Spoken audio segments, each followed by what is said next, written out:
was the other day. I like the rain layer. Good change up. How we doing? Good. All right.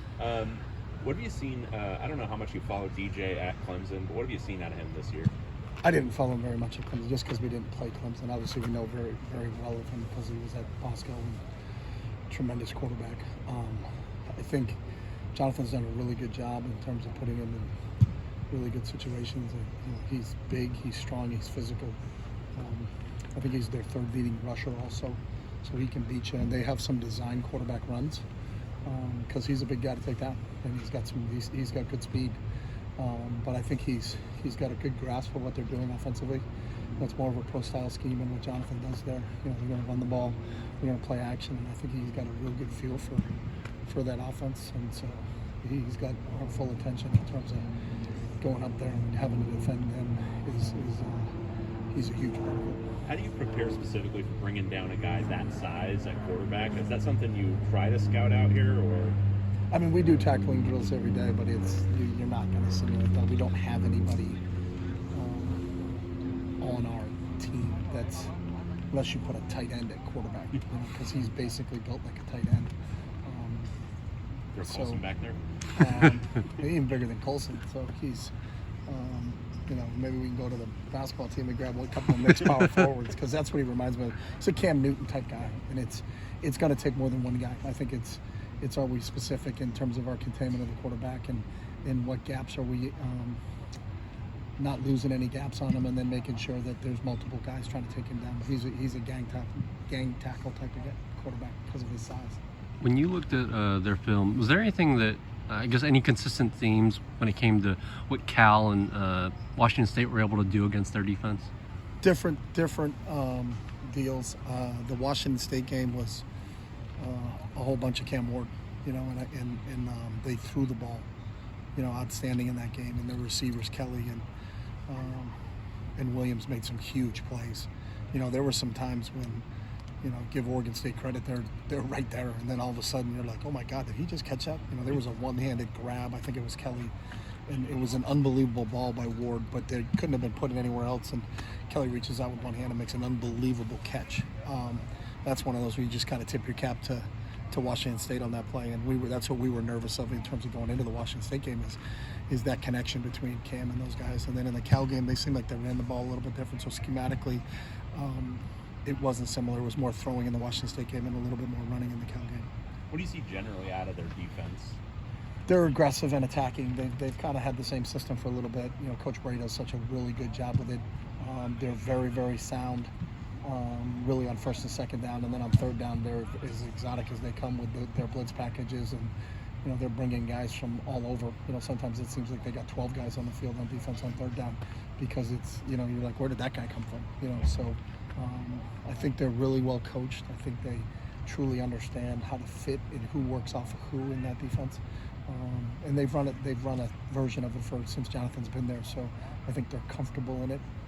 And then I think since they made the switch to Coach Bray as the coordinator, I think they've really kind of upped their level. But it's it starts up front. They're really physical in the front four. Two outstanding linebackers. And then they mix and match coverages really well on the back end to make sure that you can't get honed in and say, hey, they're just going to be in this coverage. They're going to be in multiple coverages, and they play them all really well. When you're game planning, when you have a freshman quarterback and you're game planning against a defense, are you expecting them to do anything a little bit more against a freshman than they would in their usual game plans? Are they blitzing more or anything like that? I mean, you always try to prepare for what they do. I think sometimes we can chase ghosts. I would do this. If I was them, I would do this. But I also think you have to look at what they do on film. But every team usually has a new wrinkle each week that you got to be prepared for. We talk about it all the time, the hidden game. All right, they're doing a little bit more of this, or all right, that's new. We got to see that. So I would expect there's going to be something new that we haven't seen yet. They got a pretty expansive package, so they can do a lot of different things. But I also don't think that you can drive yourself crazy of trying to guess what they're going to do. For us, we're very analytical. It's based upon what the tape that we have. And now we've broken down every game they played last year. We've broken down every game they played this year. We've looked at games since Coach Bray's been the coordinator to see if there's anything's in there, and we've studied all of that. That being said, you still have to you still got to play football. So, you know, our job is to gather all the information and then process it and then feed it to our players in a manner where they can understand it. When it comes to the offensive line, what are some of the, I guess, more technical things that comes with, you know, going up against a pass rush and you know, just protecting Dante? Well, it's everybody. You know, I think pass protection is it takes the 5 offensive linemen, it takes the running back, it takes the tight end at times if he's involved in the protection, and then it takes the quarterback having an understanding of the protection in terms of where we are. You know, there may be a protection where we can block these 6, but the 7th player, you know, it could be unblocked. If he comes, it's a quarterback's responsibility to get it out. There's other times where we have everybody blocked, at least pre-snap in terms of assignment. Then it comes down to the technical aspect of things is, you know, how sound am I in my technique and my fundamentals compared to the pass rusher and his technique and his fundamentals. So it turns into a lot of one-on-one battles at times, and who can win the one-on-one battles. Is it an offensive win or is it a defensive win? And I think that's what all the defensive coaches are trying to do. They're trying to get mismatches. You know, can you get a lesser player on a good player, and or are we smart enough to figure out, hey, we need to move the protection towards this guy because he's a dynamic pass rusher. So I think everybody's trying to do the same things, but the game itself, once it's the post snap, it comes down to fundamentals. You know, and who's fundamentally in technique is better on that particular player. Is it the offensive player? Is it the defensive player?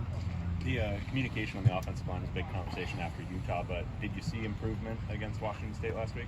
Yeah, I did. I thought we played better. You know, obviously, I think we ran 60, 58, 59 snaps in the Utah game. We ran 98, 99 snaps in the Washington State game. You know, I think a few times in the Washington State game, we hurt ourselves.